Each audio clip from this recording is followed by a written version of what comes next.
Whoa, contract management, my absolute, I was going to say baby, maybe child. I don't know, that's a little bit weird, a little bit strong. I don't know. Let's talk about the 3 signs that you have a poor contract management process going on. So number 1 is a really easy one, and I'm laughing about it because I go here, there, and everywhere, and I ask about contract management naturally because contract management is such a vital part of the procurement cycle. When you look at a procurement cycle, you've got sort of pre-sourcing activities, then you've got your sourcing activities, and then at the back end, you've got so much contract management. And even if that covers a whole raft of different types of procurement, there's still contract management there, whether it's the whole warehouse and inventory management, whether it's delivery of professional services, whether it's the testing and acceptance of key deliverables. There's so much there that is effectively contract management, and you need contract management techniques, activities, processes, and teams to do this. And that's number 1. The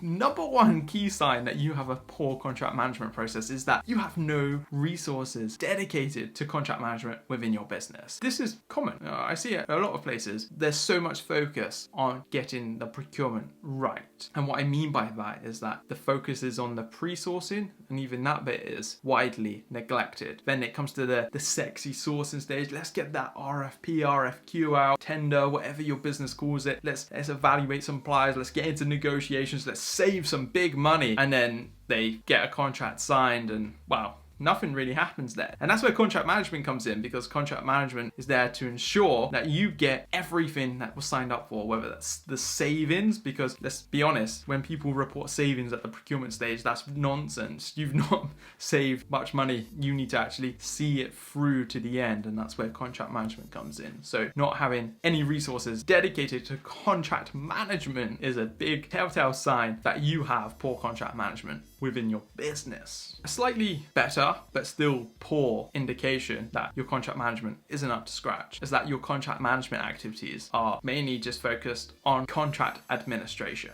Now, contract administration is such a key part of contract management. I'm not knocking it. I'm a big advocate of very strong contract administration. When people hear contract administration, they get it wrong. They think it's all about filing, and whether that's filing paper contracts or electric contracts, geez, that sounds old. Whether that's digital files, you get it. They think it's all about where to put these files and where to access them, should you ever need to. And that typically means, is there a contract amendment that's come up, or has something gone wrong with the contract? That's why people typically look at contracts when they're not proactively undertaking contract management and just reactively undertaking it. If that's your approach to contract management, that it's just about filing away your contracts in whatever form possible, that's a real bad sign. You don't have a very good contract management process right now. And I've kind of touched on this 3rd point throughout everything I've been saying so far. If you are overly reliant on, I'm going to say, old school ways of filing and sharing documentation, that's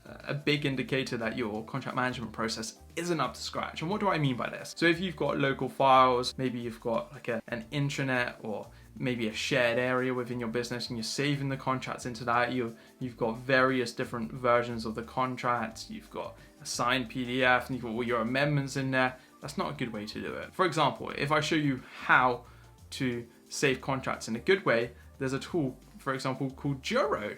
And Juro is wonderful in that you build the contract within the web-based application, you save the contracts in there, and it creates a wonderful audit trail. And it even sends the contract out to your suppliers, your partners, from that area. And it's a tool that I use and I absolutely love it. And then when I go to businesses, they're still sending about 5-10 different contract attachments through Outlook, sending them out to suppliers, getting attachments back, saving them into an Outlook folder, giving it some obscure name, have to remember where everything is stored in Outlook. Then they're saving those files that are in Outlook into some other area. Maybe it's some sort of document management tool or software, and it just hurts my head. Let's simplify this process. Make sure you are investing in technologies that can do everything. You just want to be able to build a contract, populate the contract, include all the documentation, send it out to a supplier or partner or whatever, get it back, have it all signed, have it all documented, manage the contract through that one place, and that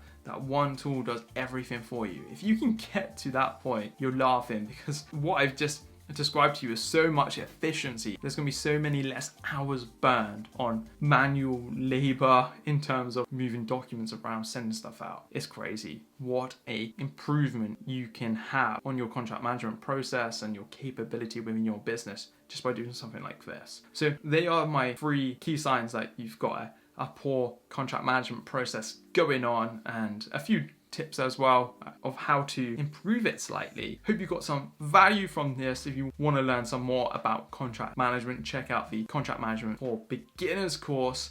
Links in the description below. See you on the next one.